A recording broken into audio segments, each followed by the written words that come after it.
Bonjour, nous poursuivons notre cours sur les évangiles synoptiques avec aujourd'hui au programme la question de Jésus guérisseur chez Matthieu, chez Marc et chez Luc.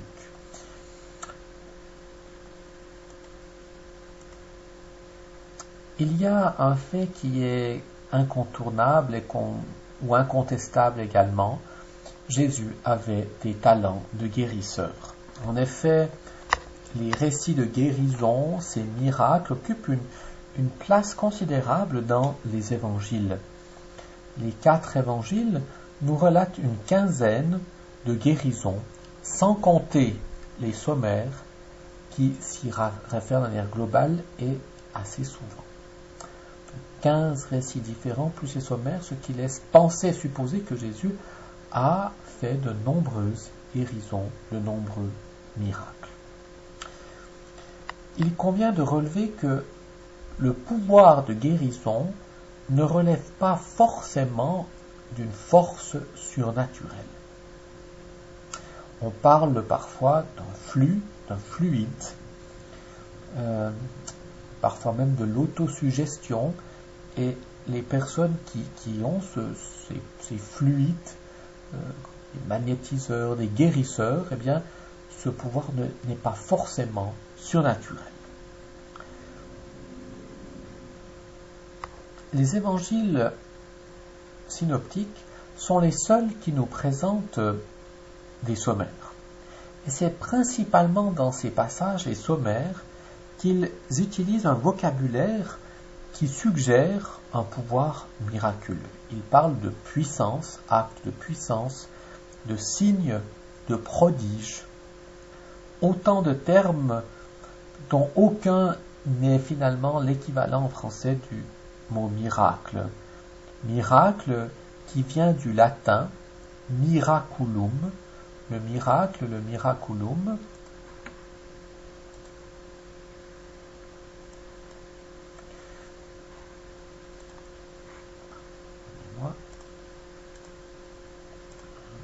je trouve la feuille.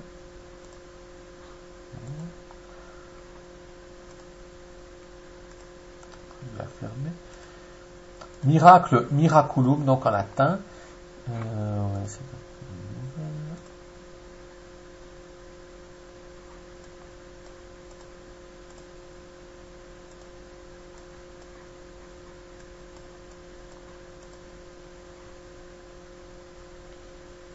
Voilà. Pardonnez-moi.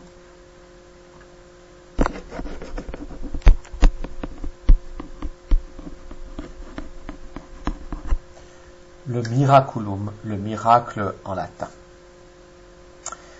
qui désigne une chose extraordinaire, provoquant une chose extraordinaire qui provoque l'étonnement et l'admiration.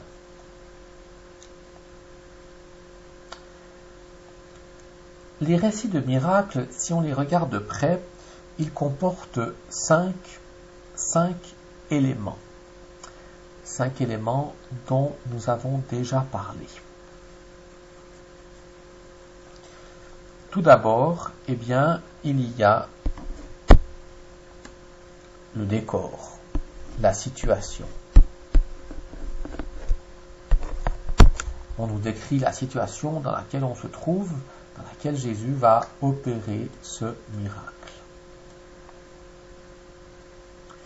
Deuxièmement, il y a la demande. L'intercession auprès de Jésus. Troisièmement, eh bien, il y a le geste ou la parole.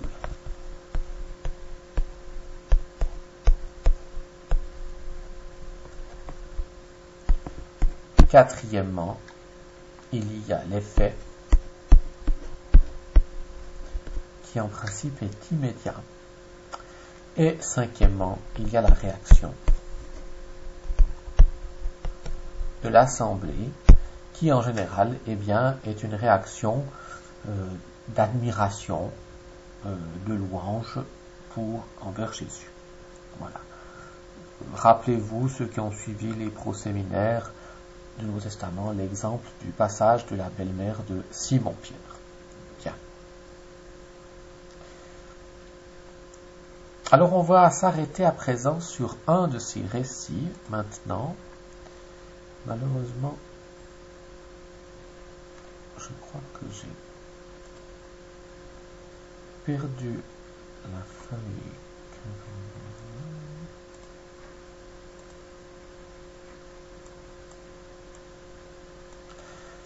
Nous allons donc travailler sur un passage du chapitre 5 de l'évangile de Marc, aujourd'hui, Marc 5, versets 24 à 34. Je vous invite à lire ce passage pour vous. Je vous le mets ici sous les yeux, vous le voyez, de manière à ce que l'on puisse l'analyser et voilà. Alors, il s'agit de la guérison d'une femme qui souffrait d'écoulement. Et la composition de ce récit est assez originale. En effet, à mesure que l'évangéliste narre de façon objective les étapes successives de la guérison, ce récit a cette particularité d'avoir un commentaire des événements en fournissant le point de vue qui est autre qu'un point de vue neutre. Regardons cela concrètement. Bien. Premier verset, Jésus partit avec lui, la foule qui le suivait était si nombreuse qu'elle l'écrasait. Nous avons une mise en situation. Au verset 25, or, une femme qui avait des pertes de sang depuis 12 ans, elle avait beaucoup souffert du traitement de nombreux médecins. Puis ensuite vient la deuxième partie du verset 26, que j'ai mis ici en italique. Et elle avait dépensé tous ses biens sans avoir la moindre amélioration. Au contraire, son état avait plutôt empiré. Et vous voyez ici, c'est comme un commentaire, un ajout qui est fait au texte. Dans le fond, le récit du miracle n'a pas besoin de ça. Pour le récit du miracle, une femme qui avait des pertes de sang depuis 12 ans, elle souffrait beaucoup du traitement de nombreux médecins. La description. Et là, on a comme ensuite un commentaire, une appréciation de l'évangéliste, du narrateur, qui dit, elle avait tous ses biens sans amélioration, son état s'était empiré. Ce n'est pas nécessaire. Le récit, on pourrait très bien dire, elle avait beaucoup souffert du traitement de nombreux médecins. Cette femme donc, ayant appris qu'on disait de Jésus, vint par la foule et toucha son vêtement. Toucha son vêtement. Et à nouveau ici, nous avons le verset 28 qui est une digression, pas nécessaire au récit du miracle. Elle se disait en effet, si je parviens à toucher seulement son vêtement, je serai sauvé. Mais, si on en revient, elle touche à son vêtement, à l'instant, l'hémorragie s'arrêta. Vous voyez, c'est dès qu'elle touche le vêtement, c'est ça la suite. Le reste, c'est une digression, un commentaire. Et là, à nouveau, elle ressentit dans son corps qu'elle était guérie de son mal. Donc, on part toujours vers la femme, dans la position de la femme, on sort du récit de miracle pour aller dans ces petits commentaires. Aussitôt, vous voyez, l'hémorragie s'arrêta, c'est la guérison. On n'aurait pas besoin de nous dire le ressenti de la femme dans tout le récit de miracle. Verset 30, aussitôt, Jésus se rendit compte qu'une force était sortie de lui. Il se retourna dans la foule et il demandait « Qui a touché mes vêtements ?» La question de Jésus, et on pourrait avoir la réponse, lui, il regardait autour de lui qui avait fait cela. Mais là, il y a une discrétion, on voit qu'on a. Ses disciples lui répondirent, tu vois bien la foule qui t'écrase et tu demandes qui m'a touché. Supplément, pas nécessaire. Alors la femme, saisie de crainte, toute tremblante. Et vous voyez, toute tremblante, et puis là, à nouveau, dans le petit qu'on a, sachant ce qui lui était arrivé, c'est son point de vue, vint se jeter à ses pieds et lui dit toute la vérité.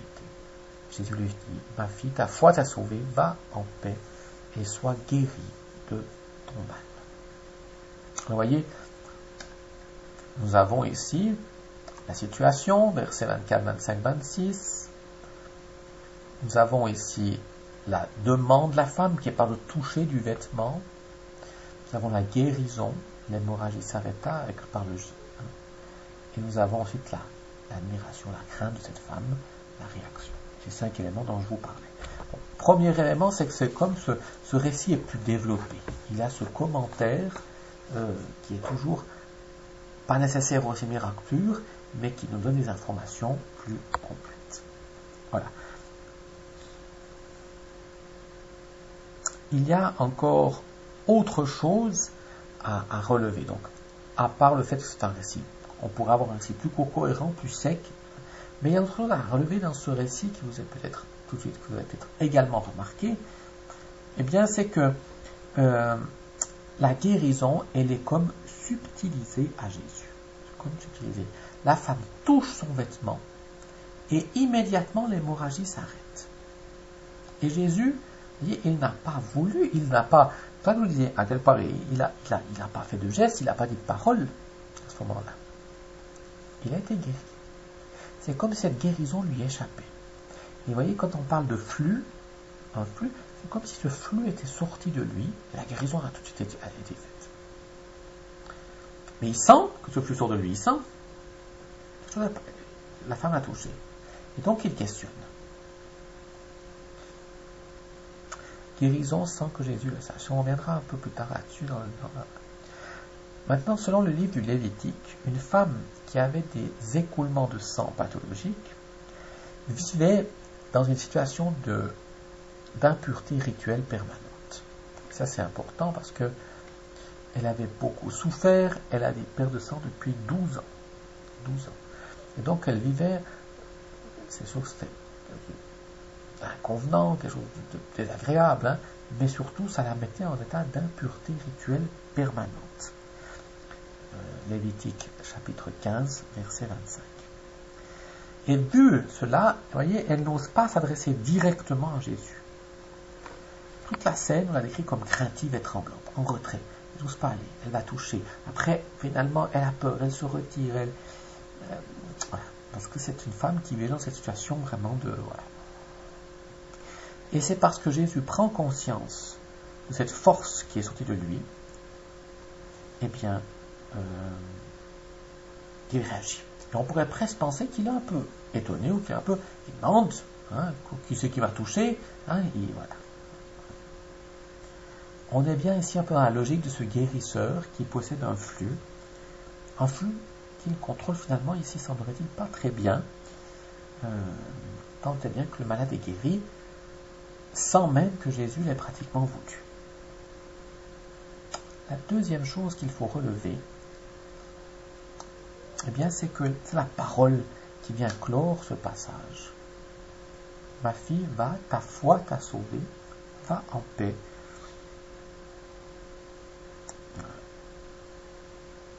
Et sois sauvé de ton mal. Alors, le fait que Jésus dit va, ta foi t'a sauvé, c'est assez standard. Hein. Par contre, sois guéri de ton mal arrive bizarrement puisque la femme est déjà guérie.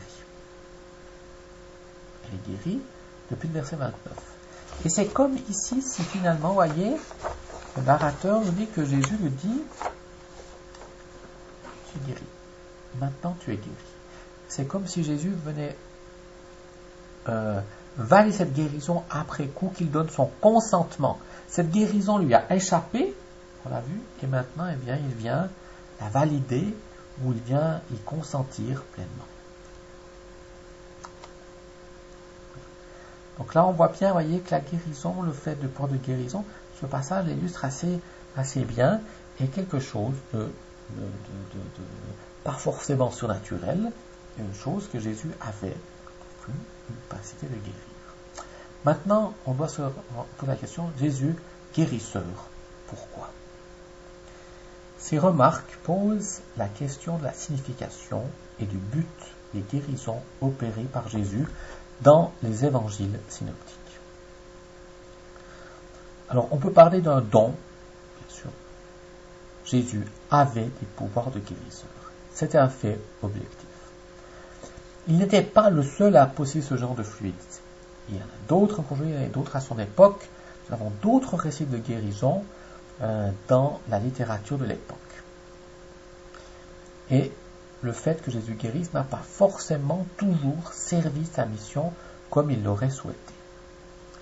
Les faiseurs de miracles étaient en effet souvent mal vus des autorités juives parce qu'ils favorisaient des enthousiasmes populaires éloignés d'une pratique plus exigeante et plus purifiée. On n'attendait pas du Messie qu'il eût ce pouvoir. Le Messie n'avait pas besoin d'être un guérisseur. Il n'était pas dans les prérogatives ou dans les attentes du Messie.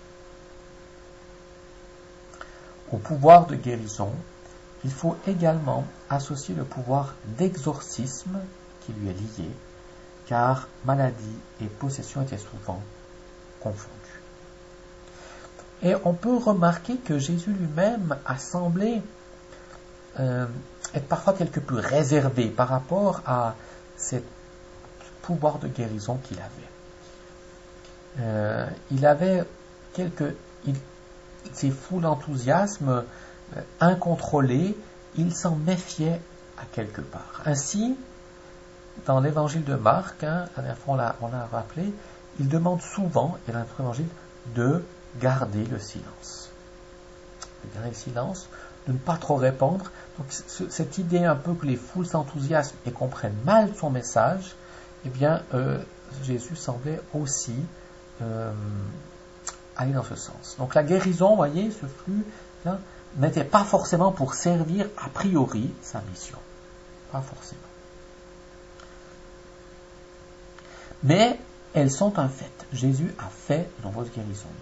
Donc les évangélistes vont leur donner une signification qui va s'inspirer du prophète Isaïe. Du prophète Isaïe avec l'annonce du règne de Dieu. Alors Jésus lui-même va répondre à Jean-Baptiste dans un passage de la manière suivante. Quand Jean-Baptiste nous demande, eh bien, le questionne un peu sur son identité, sur sa mission, et Jésus répond ceci. Matthieu 11, verset 5. Les aveugles retrouvent la vue, les boiteux marchent, les lépreux sont purifiés, les sourds entendent, les pauvres sont évangélisés. Et il reprend bien sûr Isaïe.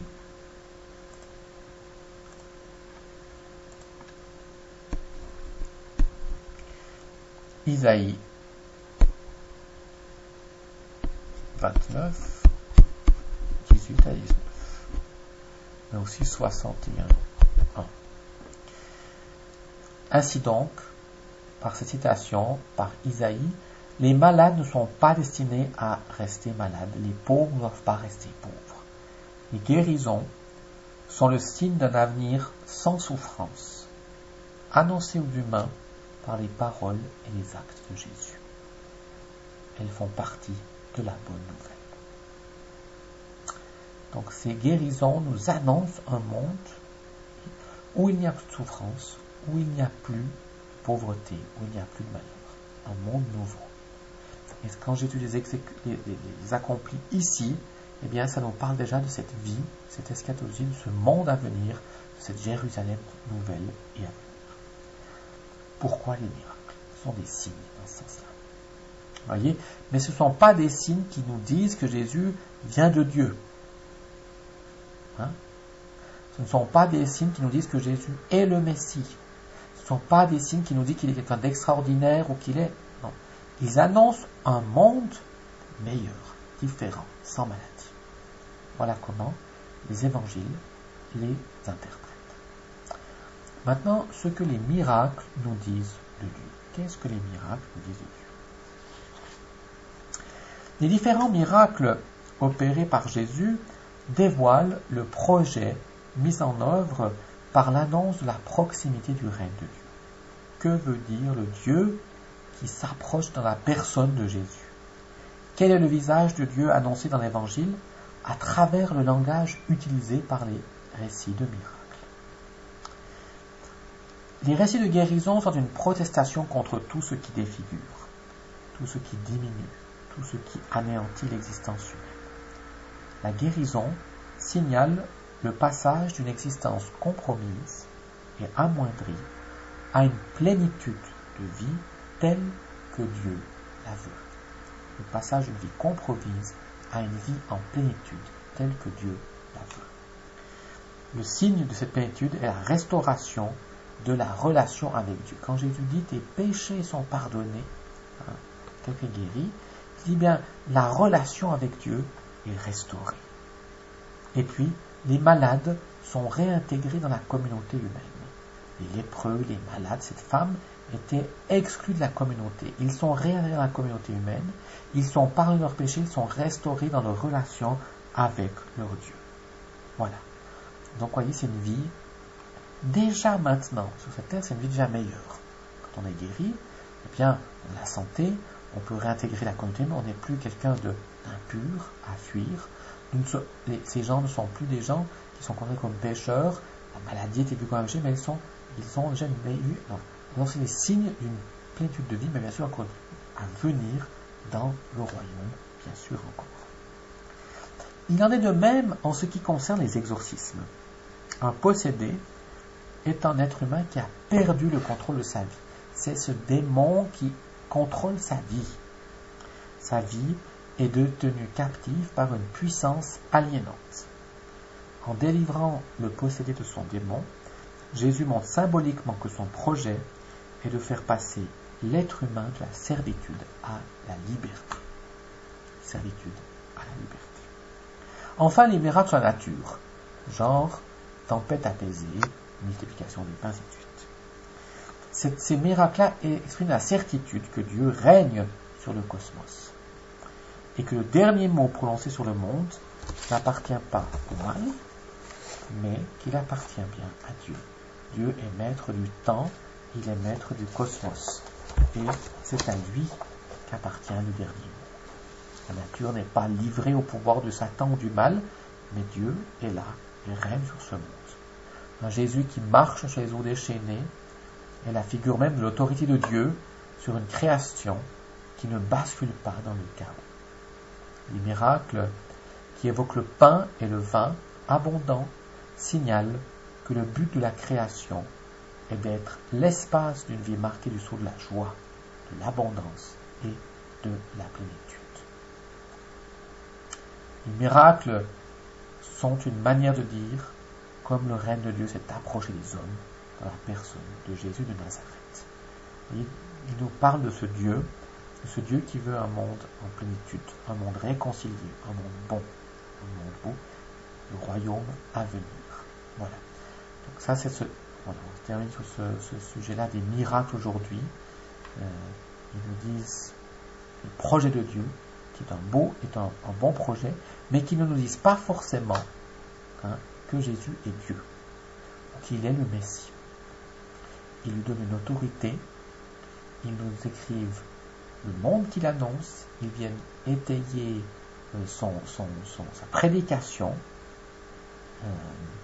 mais ils ne sont pas forcément des prérogatives qu'il faut interpréter comme des signes de son identité profonde. Pas premièrement, indirectement. Et c'est pour cette raison que le miracle n'est pas une preuve de l'existence de Dieu. C'est pas parce qu'un miracle se produit que, les gens vont forcer. Ils peuvent être des aides pour croire, pour se tourner vers Dieu, mais ce ne sont pas des preuves sur Dieu. Parce que ce n'est pas avant tout, le miracle n'est pas avant tout, ce n'est pas avant tout son but. Ce n'est pas comme ils sont dans le Nouveau Testament. Et comme je vous le disais, le miracle peut être effectué aussi dans des cas par des guérisons, disons, ce genre de choses-là se passe dans le monde naturellement hors de Jésus. Il se constate aujourd'hui encore. Voilà. Je vous souhaite une bonne fin de journée, une bonne étude sur ce texte assez aussi particulier du chapitre 5 de l'évangile de Marc et sur ce sujet. Je vous dis à tout bientôt.